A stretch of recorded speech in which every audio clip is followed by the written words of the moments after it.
نحمده ونصلي ونسلم على رسوله الكريم اما بعد فاعوذ بالله من الشيطان الرجيم بسم الله الرحمن الرحيم عن ابي سعيد قال قال رسول الله صلى الله عليه وسلم من قال حين يأوي الى فراشه استغفر الله الذي لا اله الا هو الحي القيوم واتوب اليه 3 مرات غفر الله له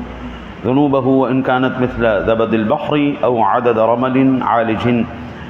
او عدد ورق الشجرة او عدد ایام الدنیا رواه الترمذی وقال هذا حدیث غریب۔ حضرت ابو سعید خدری رضی اللہ تعالیٰ عنہ سے روایت ہے، وہ فرماتے ہیں کہ میرے آقا جی اعلیٰ نبینا علیہ الصلوۃ والسلام جب اپنی بستر مبارک پہ تشریف لے جاتے تو اس وقت یہ فرماتے، میں اس اللہ سے معافی مانگتا ہوں جس کے سوا کوئی معبود نہیں اور وہ زندہ اور قائم رکھنے والا ہے، اور اس کی بارگاہ میں توبہ کرتا ہوں 3 مرتبہ۔ نبی اکرم صلی اللہ علیہ وسلم اس طرح فرماتے، اور آقا جی نے فرمایا جو بندہ 3 مرتبہ یہ کہہ لے گا اللہ تعالیٰ اس کے گناہ بخش دے گا، اگرچہ سمندر کی جھاگ کے برابر ہوں، ریگستانوں میں ریتوں کے ذرے کے برابر ہوں، یا درختوں کے پتوں یا دنیا کے دونوں کونوں کے برابر ہوں، اللہ تعالیٰ اس بندے کے تمام گناہوں کو معاف فرما دے گا۔ اس کو امام ترمذی علیہ رحمہ نے نقل فرمایا اور فرمایا یہ حدیث غریب ہے۔ اچھا جی، پہلی بات اس حدیث پاک سے ہمیں یہ پتہ چلی، نیند موت کی بہن ہے، کوئی پتہ نہیں دوبارہ اٹھنا ہے یا نہیں اٹھنا، تو آقا جی نے اس سے پہلے گناہوں کی معافی مانگنے کا حکم دے دیا۔ اللہ کے بندے جب اللہ کی بارگاہ میں حاضر ہو سرخرو ہو کے حاضر ہو جائے۔ اب یہ جو ہے نا جی، استغفر اللہ الذی لا الہ الا هو الحی القیوم واتوب الیہ، یہ کوئی لمبے چوڑے کلمات تو نہیں ہیں، ایک لائن ہے اور 4 سے 5 سیکنڈ لگے، 3 مرتبہ کہہ لیں گے تو 20 سیکنڈ لگ جائیں گے، لیکن اس کے بدلے میں اللہ تعالیٰ کتنا احسان فرما رہا ہے، تو یہ کافی نہیں۔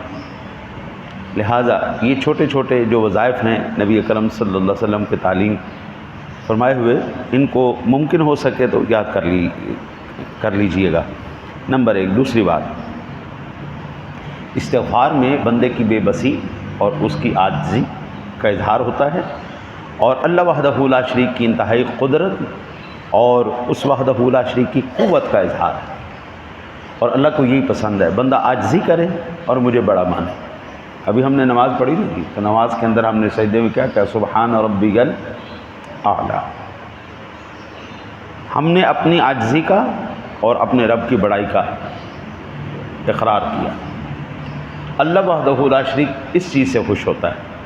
تکبر ہمارے اندر جو ہے نا جی وہ پسند نہیں فرماتا ہے، المتکبر اس کی شان ہے، اور ہمارے اندر وہ چیز آ جائے تو وہ جلال میں اور ناراض ہو جاتا ہے، جلال میں آ جاتا ہے اور ناراض ہو جاتا ہے۔ دوسری بات، محدثین کرام فرماتے ہیں کہ گناہوں سے مراد وہ گناہ ہوتے ہیں جو صغیرہ گناہ ہیں۔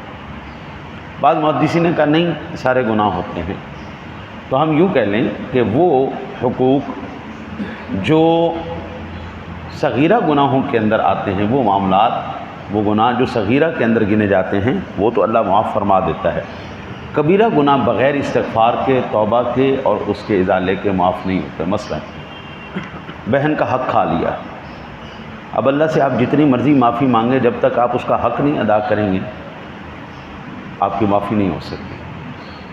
معافی لینے کے لیے اس کا حق، کسی کی جگہ کو غصب کر لیا، کسی کے پیسے کو غصب کر لیا، چوری کر لی، کسی کا حق چھین لیا، اب یہ وہ ایسی چیزیں ہیں جب تک ان کا ازالہ نہ کیا جائے یہ معاف نہیں ہوتی۔ جب تک قصاص نہ دیا جائے، قتل کر لیا، دیت نہ دی جائے یا اس کا قصاص نہ دیا جائے، اس وقت تک یہ خطائیں معاف نہیں ہوتی۔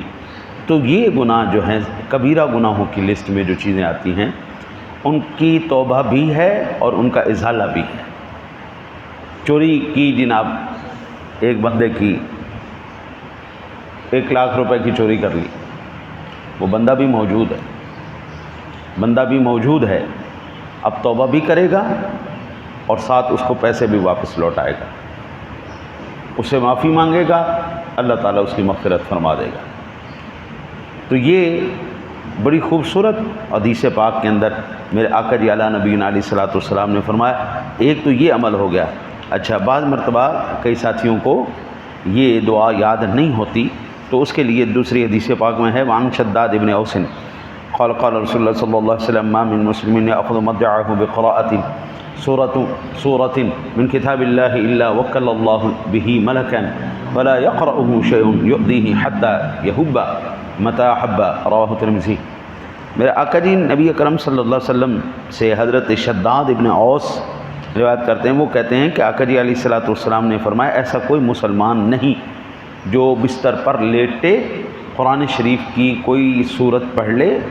مگر اللہ تعالیٰ اس پر فرشتہ مقرر فرما دیتا ہے، پھر کوئی ایذا دہ چیز اس کے پاس نہیں پھٹکتی حتیٰ کہ بیدار ہو جائے۔ جب یعنی آپ اگر چاہتے ہیں کہ اللہ کی سیکیورٹی آپ کو حاصل ہو جائے، آپ سوئیں، آپ کو کوئی دنیا کی چیز تکلیف نہ دے سکے، ایذا نہ پہنچا سکے، تو پھر قرآن کی کوئی صورتوں میں سے ایک صورت پڑھ لیں۔ مثلا سورۃ الفلق ہے، قل اعوذ برب الفلق، قل یا ایھا الکافرون، قل اعوذ برب الناس، آیت الکرسی ہے۔ یہ وہ چند صورتیں ہیں، قل هو اللہ احد، یہ آخری چاروں کل کر لیں، آخری چاروں کل وہ تو تقریباً ہر ایک کو آتے ہیں، قل یا ایھا الکافرون بھی آتا ہے، قل هو اللہ بھی آتی ہے، قل اعوذ برب الفلق بھی آتی ہے، قل اعوذ برب الناس بھی آتی ہے، آیت الکرسی بھی آتی ہے، تو یہ سارا کچھ پڑھ لیں تو انشاءاللہ رات بھر امن میں بھی رہے گا۔ حضرت انس بیان کرتے ہیں آقا جی علیہ الصلوۃ والسلام مرفوعاً کہ جو بندہ لیٹتے وقت سورۃ الفاتحہ اور قل هو اللہ احد پڑھ کر سو جائے، رات بھر اللہ تعالیٰ اس کو امن عطا فرمائے گا۔ حضرت علی فرماتے ہیں کہ سورہ بقرہ کی آخری 3 آیات بینات پڑھ کر سو جایا کرے، اللہ تعالیٰ اس کو محفوظ رکھے گا۔ للہ ما فی السماوات و ما فی الارض، یہاں سے پڑھ لے تو یہ سب سے بہتر ہے۔ 3-4 آیات مقدسات ہیں۔ دعا کرتے ہیں اللہ تعالیٰ آپ کو مجھے محبوب کریم علیہ الصلوۃ والسلام کے فرامین پر عمل کرنے کی توفیق عطا فرمائے۔ اللہم صلی